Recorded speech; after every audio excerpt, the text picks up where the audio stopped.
നന്ദകുമാർ നമസ്കാരം. നമസ്കാരം.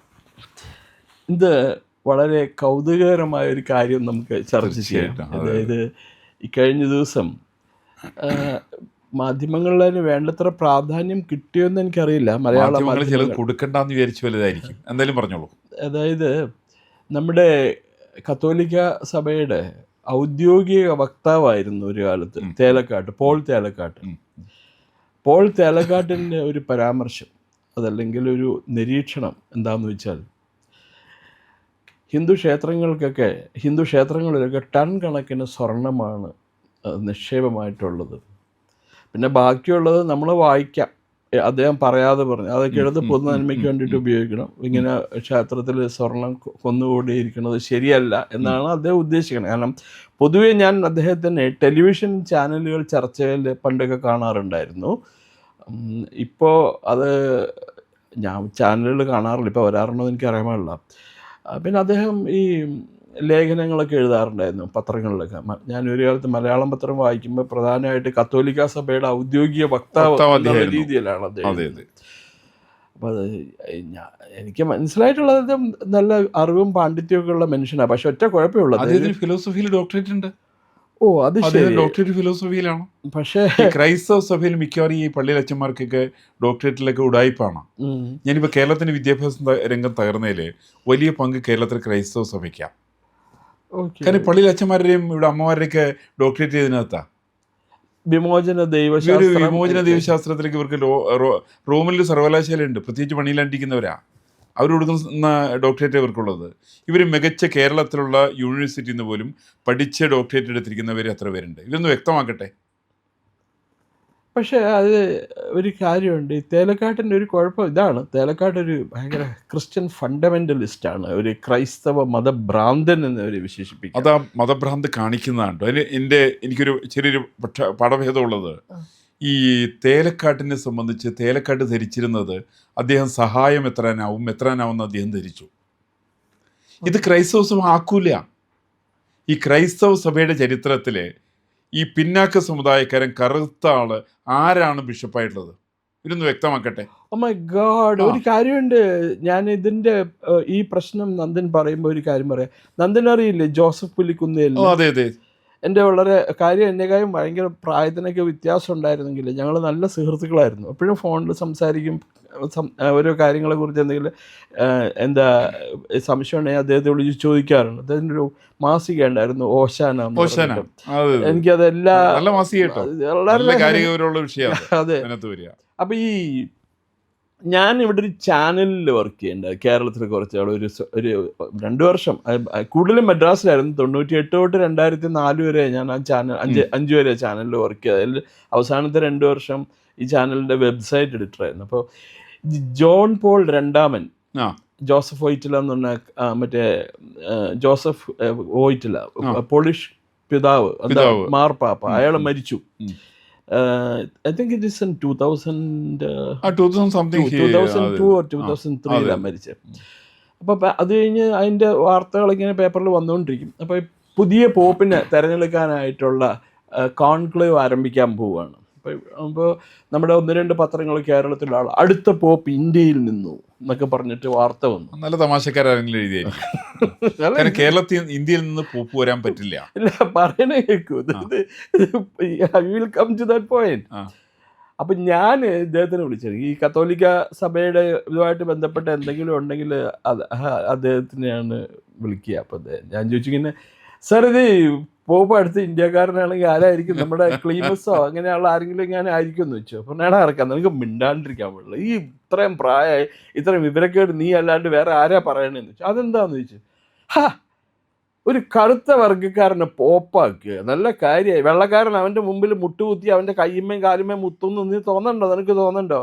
നീ മിണ്ടാണ്ടിരിക്കുക. കോൺക്ലേവൊക്കെ തുടങ്ങുമ്പോഴത്തേക്ക് അവർ തോന്നും അവിടെ എങ്ങാണ്ട് ജോസഫ് റാറ്റ്സിംഗർ എന്നാണ്ട് അവർ പറഞ്ഞൊരു ജർമ്മൻ സായുണ്ട്, മിക്കവാറും അയാളായിരിക്കും. അയാൾ അവിടെ എങ്ങാണ്ട് കർദിനാളോ എന്നാണ്ട് ഒറ്റാണ്, അയാളായിരിക്കും ആവാൻ പോണെന്ന്. ഇത് കോൺക്ലേവ് തുടങ്ങണതിന് മുമ്പ് അദ്ദേഹം പറഞ്ഞ പോലെ തന്നെയായില്ലേ? പറഞ്ഞ പോലെ അയാൾ ജോസഫ് റാറ്റ്സിംഗർ. ഇതിന്റെ വേറെ രസകരമായിട്ടുള്ള ഒരു അനുഭവം ഉള്ളത്, 924 വൈക്കം സത്യാഗ്രഹം നടന്നു. ആ വൈക്കം സത്യാഗ്രഹത്തിൽ ജോർജ് ജോസഫാണ് സത്യത്തിൽ ഇതിന് ഇനിഷ്യേറ്റീവ് എടുത്തത്. അന്നത്തെ കോൺഗ്രസിന്റെ സെൻട്രൽ കമ്മിറ്റി മെമ്പറാണ്. അപ്പോൾ എല്ലാവരും ധരിച്ചു അദ്ദേഹത്തിന്റെ നേതൃത്വത്തിലാണ് വൈക്കം സത്യാഗ്രഹം നടക്കുക, സഞ്ചാര സ്വാതന്ത്ര്യത്തിന് വേണ്ടിയുള്ള സമരം നടക്കുക എന്നൊക്കെ വിചാരിച്ചു. മഹാത്മാഗാന്ധിയെ പോയി കണ്ടു. മഹാത്മാഗാന്ധി ടി കെ മാധവനെ കൂടി പോയി കണ്ടത്. മഹാത്മാഗാന്ധി സമരസ്ഥലത്തേക്ക് വരുന്ന 1 കൊല്ലം കഴിഞ്ഞിട്ടാണെങ്കിലും മഹാത്മാഗാന്ധി സമരത്തെ കുറിക്കുന്ന പൂർണ്ണമായിട്ടുള്ള വിവരങ്ങൾ ശേഖരിച്ചു. അതിനുശേഷം ആദ്യം ആവശ്യപ്പെട്ടത് ജോർജ് ജോസഫ് സമരത്തിൽ നിന്ന് മാറി നിൽക്കണം.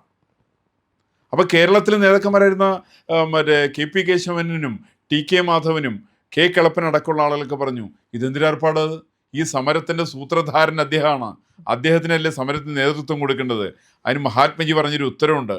ആ ഉത്തരത്തെക്കുറിച്ച് അതിഗംഭീരമായിട്ട് എഴുതിയിരിക്കുന്നത് 1974-77 സമയത്ത് വൈക്കത്ത് നിന്ന് ഇറങ്ങിയിട്ടുള്ള വൈക്കം സത്യാഗ്രഹത്തിൻ്റെ 50-ാം വർഷത്തിൻ്റെ ഭാഗമായിട്ടുള്ള സ്മരണികയുണ്ട്. അതിനകത്ത് പറഞ്ഞിട്ടുണ്ട്. അതിന് മഹാത്മജി പറയുന്നത് എന്താണെന്ന് വെച്ചിട്ടുണ്ടെങ്കിൽ, ക്രിസ്ത്യാനികളിൽ ജാതിയാണ് കൂടുതലുള്ളതെന്ന് എന്നോട് സംസാരിച്ചത് CF ആൻഡ്രൂസ് ആണ്. ഇന്ന് മാത്രമല്ല, ജോർജ് ജോസഫിന് എൻ്റെ ട്രാക്ക് റെക്കോർഡിനെ കുറിച്ചൊരു മഹാത്മജി പറയുന്നത് എന്താ വെച്ചിട്ടുണ്ടെങ്കിൽ, ജോർജ് ജോസഫ് എന്ന് പറയുന്ന ആൾ ഈ സമരത്തിലിറങ്ങിയത് ക്രൈസ്തവ സഭയ്ക്ക് വേണ്ടിയിട്ടാണ്. ഹിന്ദുക്കളുടെ ജാതി ഉന്മൂലനത്തിന് വേണ്ടി, സഞ്ചാര സ്വാതന്ത്ര്യ നിഷേധത്തിന് വേണ്ടിയിട്ട്, പ്രകടനം നടത്താൻ വേണ്ടിയിട്ട്, സമരം നടത്താൻ വേണ്ടിയിട്ട് ഈ ജോർജ് ജോസഫിനെ പ്രേരിപ്പിക്കുന്നത് ക്രൈസ്തവ സഭയാണ്. ക്രൈസ്തവ സഭയ്ക്ക് ഒരുപാട് ട്രാക്ക് റെക്കോർഡിൻ്റെ ഇത്തരത്തിൽ അവരുടെ ജാതിയൊക്കെ ഒരു മറച്ചു വയ്ക്കും, എന്നിട്ട് മറ്റവർക്കൊക്കെ കടുത്ത ജാതിയാണ്.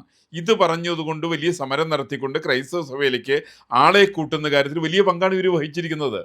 നമുക്ക് തന്നെ അറിയാവുന്നൊരു വസ്തുവുണ്ട്. ഇപ്പോൾ വൈക്കത്ത് തീണ്ടൽ പലക സ്ഥാപിച്ചു. ആരാ സ്ഥാപിച്ചത്?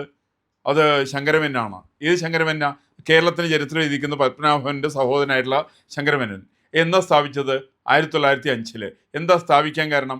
ഇത് സ്ഥാപിക്കാൻ കാരണം സഞ്ചാര സ്വാതന്ത്ര്യ നിഷേധത്തിൻ്റെ ഈ തീണ്ടൽ പലക സ്ഥാപിച്ചു കഴിഞ്ഞിട്ടുണ്ടെങ്കിൽ പിന്നാക്കക്കാരന് സ്വാതന്ത്ര്യമില്ല എന്ന് എഴുതി വെക്കുന്ന ഈ ഇളന്ന് ദിവാൻ ബേഷ്കാർ അവിടെ കോട്ടയത്ത്, ഇത് ബ്രിട്ടീഷുകാരുടെ താല്പര്യമാണ്, ക്രൈസ്തവ സഭയുടെ താല്പര്യമാണ്. ഞാനിപ്പോൾ ഒരു താല്പര്യമുള്ളതിൻ്റെ പേരിൽ വൈക്കത്ത് പോയിരുന്നു. വൈക്കം ക്ഷേത്രത്തിൽ നിങ്ങൾ അമ്പലത്തിൽ പോയിട്ടുണ്ടാവും. വൈക്കം ക്ഷേത്രത്തിൽ ശ്രീപാർവതിയുടെ പ്രതിഷ്ഠയുണ്ടോ? ഇല്ല. അവിടെ ശ്രീപാർവതിയുടെ പ്രതിഷ്ഠയുള്ളത് കാലാക്കൽ കുടുംബത്തിൻ്റെ കളരിയില്ല. എന്താ കാലാക്കൽ കുടുംബത്തിൻ്റെ പ്രത്യേകത?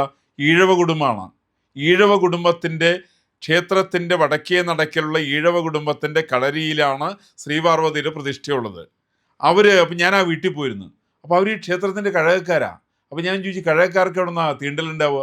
ഞങ്ങൾക്ക് തീണ്ടലൊന്നും ഉണ്ടായിരുന്നില്ല. ഇതൊരു ചരിത്രം, ഒരു പുതിയ ചരിത്രം സൃഷ്ടിക്കുകയായിരുന്നു ഇത്. ഇത് ക്രൈസ്തവ സഭയുടെ പരിപാടിയാണ്. ഞാനിപ്പോൾ പോൾ തേലക്കാടിനെ കുറിച്ചൊരു എക്സാമ്പിൾ പറഞ്ഞാൽ, ബെനഡിക്ട് 16 ഡൽഹിയിൽ വന്ന് അദ്ദേഹം ഇടയ്ക്ക് ഒരു പ്രസ്താവന ഇറക്കി. അദ്ദേഹത്തിൻ്റെ പ്രസ്താവനയിൽ പറഞ്ഞത് സെന്റ് തോമസ് കേരളത്തിൽ വന്നിട്ടില്ല. ഇത് പറഞ്ഞത് മാർപ്പാപ്പയാണ് പറഞ്ഞത്. ഇന്ത്യയിൽ വന്നിട്ടില്ല എന്ന് പറഞ്ഞ്. ഇത് മാർപ്പാപ്പ പറഞ്ഞ സമയത്ത് ഇതിന് എതിരായിട്ട് ആരെ ലേഖനം എഴുതിയെന്നറിയാമോ?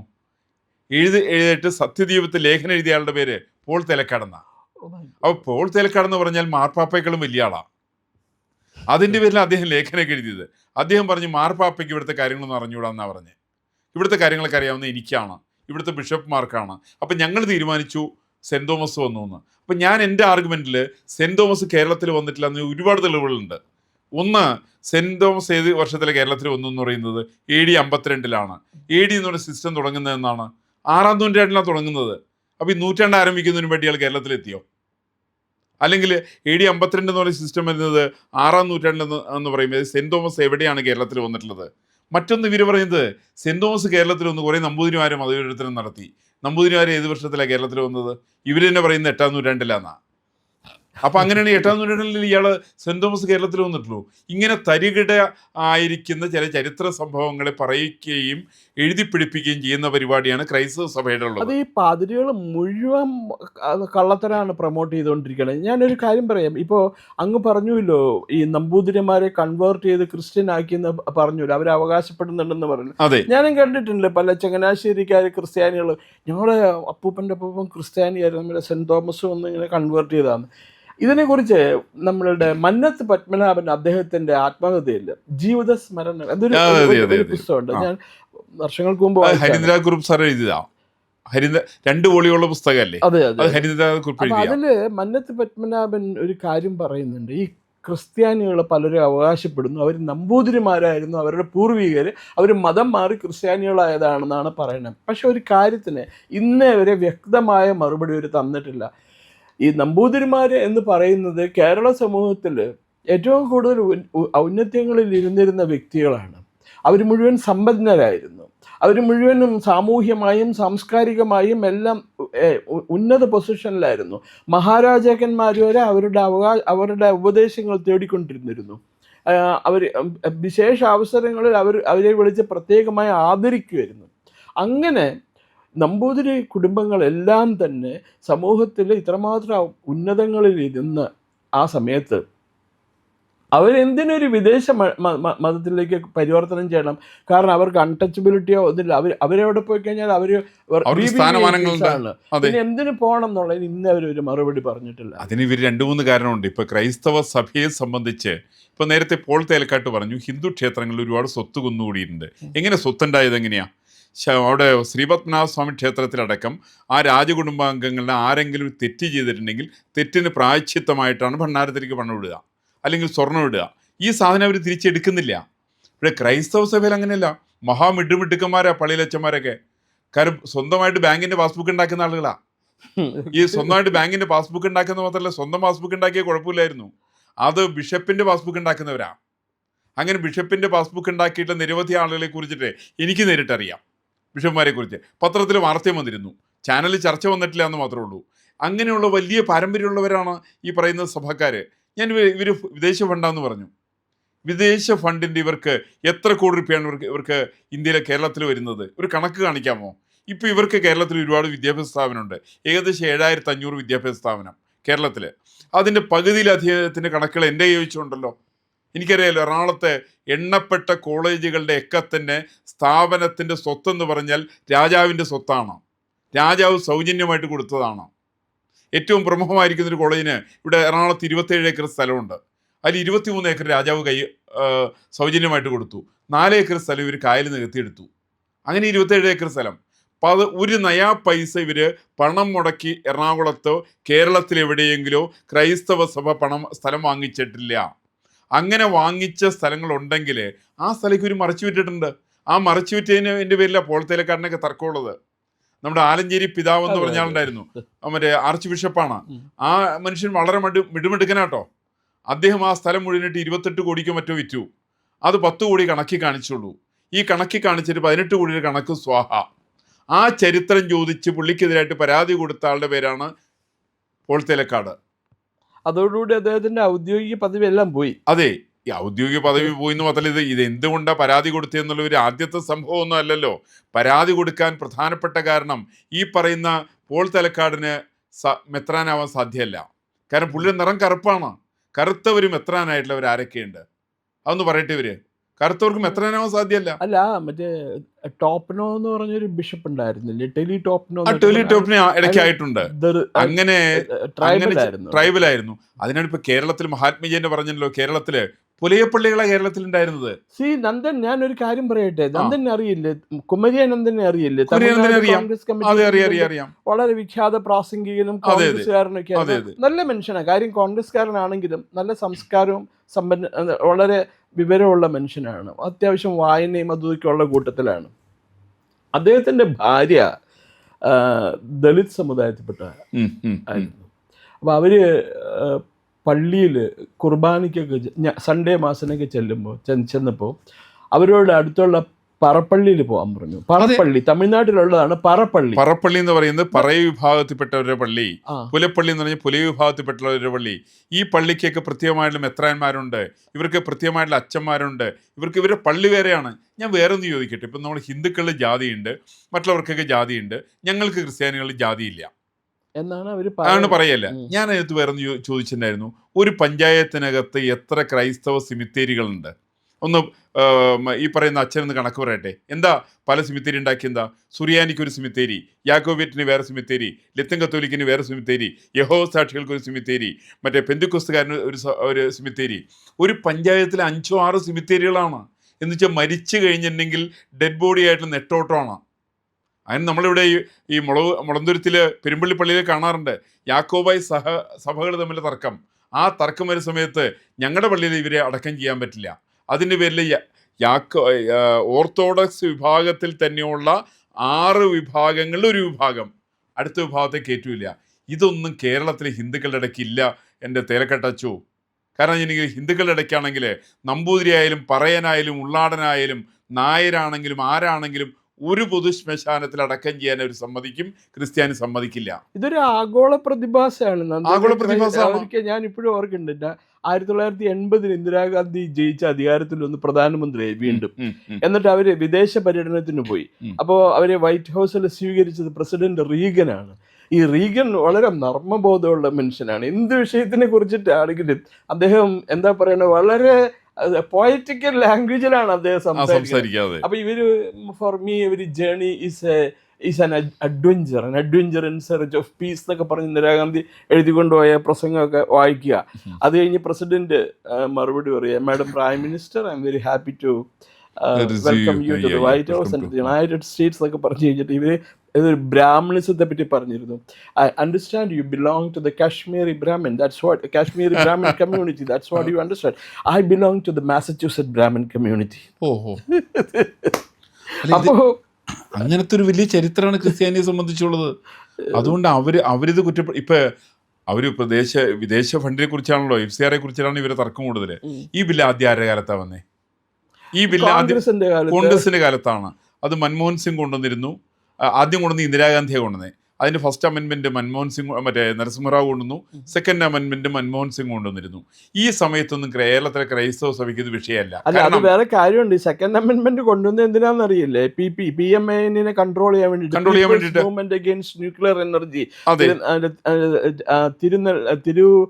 തിരുനെൽവേലിക്ക് അടുത്ത് കൂടംകുളം ന്യൂക്ലിയർ പദ്ധതിയുടെ ഭാഗമായിട്ടുള്ള മുഴുവൻ ഫോറിൻ മണി ആയിരുന്നു, അമേരിക്കൻ മണി. കാരണം എന്താണെന്ന് വെച്ചാല് സംഗതി റിയാക്ടർ റഷ്യക്കാരാണല്ലോ ഇന്ത്യക്ക് തരണേ. അത് പൊളിക്കാൻ വേണ്ടിയിട്ടുള്ള സമരമായിരുന്നു അത്. ആ റിയാക്ടറിന്റെ പണി അവിടെ ബ്ലോക്ക് ചെയ്യാൻ വേണ്ടിയിട്ട്. അത് ഒരിക്കലും ഒരു പ്രമുഖ ലേഖകൻ എഴുതിയതാണ്, ഈ റിയാക്ടർ റഷ്യയിൽ നിർമ്മിതമായതുകൊണ്ടാണ് ഇത്രയും വലിയ സമരം നടത്തുന്നത്. ഫ്രാൻസിൽ നിന്നോ അല്ലെങ്കിൽ അമേരിക്കയിൽ നിന്നോ ഇറക്കുമതി ചെയ്തെങ്കിൽ ഒരു പ്രശ്നം ഉണ്ടാവില്ല. ഞാൻ ഇവരെ ഒരു സാധനം കൂടി പറഞ്ഞു വേണേൽ അവസാനിപ്പിക്കാം. ഇവര് അടിമുടി അഴിമതിക്കാരും വളരെ മോശപ്പെട്ടവരെന്ന നല്ല തെളിവ്. കേരളത്തിൽ വിമോചന സമരം നടന്നു. ആരെ വിമോചന സമരത്തിന് ഉപജ്ഞാതാക്കളാരാ? പൈസ കൊടുത്ത് പണം കൊടുത്ത് CA പണം കൊടുത്ത് ഈ സമരം കേരളത്തിൽ നടത്തി. ഈ സമരത്തിന് മുമ്പായിട്ടൊരു വിദ്യാഭ്യാസ ബില്ലായിരുന്നു. കാരണം വിദ്യാഭ്യാസ ബില്ല് ആർക്ക് വേണ്ടിയിട്ടാണ് മുണ്ടശ്ശേരി കൊണ്ടുവന്നത്? കമ്മ്യൂണിസ്റ്റ് പാർട്ടിക്ക് വേണ്ടിയിട്ടാണോ? അല്ലല്ലോ. 957 EMS ഈ ബില്ലിനെതിരായിക്കൊണ്ട് ബില്ല് ഞങ്ങളുടേതല്ല എന്ന് പറഞ്ഞ് ദേശാഭിമാനി പത്രത്തിൽ എഴുതിയിട്ടുണ്ട്. അത് കഴിഞ്ഞ് 1.5 മാസം കഴിഞ്ഞ സമയത്ത് CH എഴുതിയിട്ടുണ്ട്. ഞാൻ എൻ്റെ പുസ്തകത്തിനകത്ത് പറഞ്ഞിട്ടുണ്ടത്. എന്ന് വെച്ചാൽ ഈ ബില്ല് കമ്മ്യൂണിസ്റ്റ് പാർട്ടിയുടെ ബില്ലല്ല, മറിച്ച് മുണ്ടശ്ശേരി മാഷും ക്രൈസ്തവ സഭയും തമ്മിലുള്ള അവിഹിത ബന്ധത്തിൻ്റെ ഭാഗമാണ് ഈ ബില്ല്. അതുകൊണ്ടാണ് നിങ്ങളൊന്ന് ആലോചിച്ച് നോക്ക്. അവിടെ ഒരു വിദ്യാഭ്യാസ സ്ഥാപനങ്ങൾ നിയമനം നടത്തുന്നു, കൈക്കൂലി മേടിച്ച് നിയമനം നടത്തുന്നു, സർക്കാർ അതിൻ്റെ ആനുകൂല്യം മുഴുവൻ മുതലാളിമാർക്ക് കിട്ടുന്നു, സ്ഥാപന ഉടമയ്ക്ക് കിട്ടുന്നു, ശമ്പളം മുഴുവൻ സർക്കാർ കൊടുക്കുന്നു. വേറെ ഏത് സ്ഥാപനത്തിലേതുള്ളത്? ഇത് കൊണ്ടുവന്ന് കേരളത്തിലെ വിദ്യാഭ്യാസ ബില്ലാണ്. അത് മുണ്ടശ്ശേരി മാഷ് കൊണ്ടുവന്നാണ്, ക്രൈസ്തവ സഭയുടെ താല്പര്യപ്രകാരം കൊണ്ടുവന്നാണ്. അതുകൊണ്ടാണ് വിമോചന സമരം എന്ന് പറയുന്നത് കേരളത്തിലെ ജനങ്ങൾക്ക് വിരുദ്ധമായിട്ടുള്ള സമരമാണ്. എനിക്ക് കാര്യത്തിൽ ഒട്ടും സംശയമൊന്നുമില്ല. ഏറ്റവും മുൻപന്തിയിൽ നിന്ന് കത്തോലിക്ക സഭയല്ല, കത്തോലിക്ക സഭയാണ് അതിന് കൂട്ടുപിടിച്ച് നായർ സമുദായത്തെയാണ് മന്നത്താചാര്യന് മുന്നിൽ നിർത്തിക്കൊണ്ടാണ്. അദ്ദേഹത്തിന് ഈ അദ്ദേഹത്തിന് നിശ്ചയം ഉണ്ടായിരുന്നില്ല. അദ്ദേഹത്തിന് മനസ്സിലായില്ല ഇത് മുണ്ടശ്ശേരി മാഷും ക്രൈസ്തവ സഭയും തമ്മിൽ അഡ്ജസ്റ്റ്മെന്റ് ആണെന്ന്.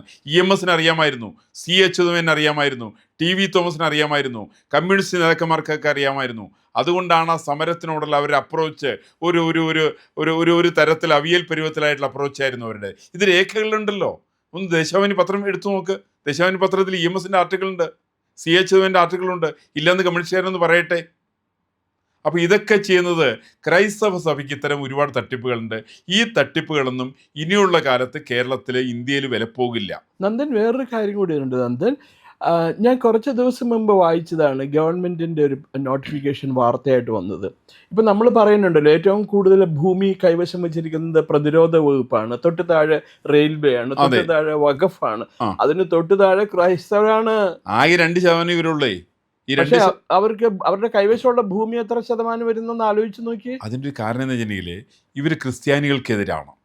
കേരളത്തിലെ ക്രൈസ്തവ സഭകൾ ക്രിസ്ത്യാനികൾക്ക് അനുകൂലമല്ല. അവരംഗങ്ങളൊക്കെയാണ് ക്രിസ്ത്യാനികൾ, പക്ഷെ ക്രിസ്ത്യാനികൾക്കെതിരാണ് ഇവർ പൊതുവെ. അപ്പോൾ സഭയെ വേറെ, ക്രിസ്ത്യാനി വേറെ, ഈ പള്ളി വേറെ പള്ളിക്കൂടം വേറെ എന്നൊക്കെ പറയില്ലേ, അതെ. സമാനമായുള്ള രീതിയിലാണ് സഭ വേറെയാണ്, ക്രിസ്ത്യാനി വേറെയാണ്. ക്രിസ്ത്യാനിയുടെ പുരോഗമനം സഭയുടെ ലക്ഷ്യമേ അല്ല. അതെനിക്ക് വഖഫ് നിയമം അടക്കം, ഞാൻ ഡീറ്റെയിൽ ഇപ്പോൾ ചെയ്യുന്നില്ല സമയം പോയതിൻ്റെ പേരിൽ, വഖഫ് നിയമം അടക്കമുള്ള കേരളത്തിലെ വഖഫ് നിയമത്തെക്കുറിച്ച് അറിയാത്ത ബിഷപ്പെണ്ണ ഞാൻ പൊതുപ്രവർത്തനം അവസാനിപ്പിക്കും. ബിഷപ്പുമാരുണ്ടല്ലോ കേരളത്തിലെ, എല്ലാ ഉഡായിപ്പ് ബിഷപ്പുമാർക്കും ഈ പരിപാടി അറിയാം. ആലഞ്ചേരിക്ക് അറിയാം, ക്ലീമസിന് അറിയാം. അറിയില്ലെങ്കിൽ ഒരു ധൈര്യമായിട്ട് പറയും ഞങ്ങൾക്ക് അറിയില്ലായിരുന്നു. 2013 കൊണ്ടുവന്നുള്ള നിയമം ഇവർക്കറിയില്ലെങ്കിൽ ഇവർ അന്ന് സമരം നടത്തേണ്ടി. ഇവരറിഞ്ഞല്ലോ. ഇവരറിഞ്ഞിട്ട് സമരം നടത്താതെ കണ്ട് പാവപ്പെട്ട മുൻപത്ത് 610 ആളുകളെ വഞ്ചിച്ചത് കേരളത്തിലെ ക്രൈസ്തവ സഭയാണ്. അത് ഒരു പാതിരി എന്നിട്ട് കോൺഗ്രസിന് വേണ്ടിയിട്ട് വോട്ട് പിടിക്കാൻ നടക്കണ്ട. വോട്ട് പിടിക്കാൻ നടക്കുന്നത് ഈ ബിഷപ്പുമാരാന്നേ. ഈ ബിഷപ്പുമാരുടെയൊക്കെ പണി വോട്ട് പിടുത്താണ്. അതുപോലെ തന്നെ ബിഷപ്പാവാൻ നടക്കുന്ന തേലക്കാട്ടുമാരുടെയൊക്കെ പണി വോട്ട് പിടുത്താണ്. ഇവരൊക്കെ വോട്ട് പിടിച്ചിട്ട് വിരോധമൊന്നുമില്ല. ഇവർക്ക് സത്യസന്ധമായിട്ട് പറയാൻ മടിയാണെങ്കിൽ അതും പറയണ്ട, വിരോധമില്ല. പക്ഷേ വെറുതെ കയറി മെക്കെട്ട് വരാൻ വരരുത്. മെക്കെട്ട് കയറി കഴിഞ്ഞാൽ തിരിച്ചിത്തരം ചില സത്യങ്ങൾ പറഞ്ഞാൽ ഇവരുടെ നെറ്റി ചുളിയേണ്ടി വരുന്നുള്ള കാര്യത്തിൽ എനിക്ക് സംശയമില്ല.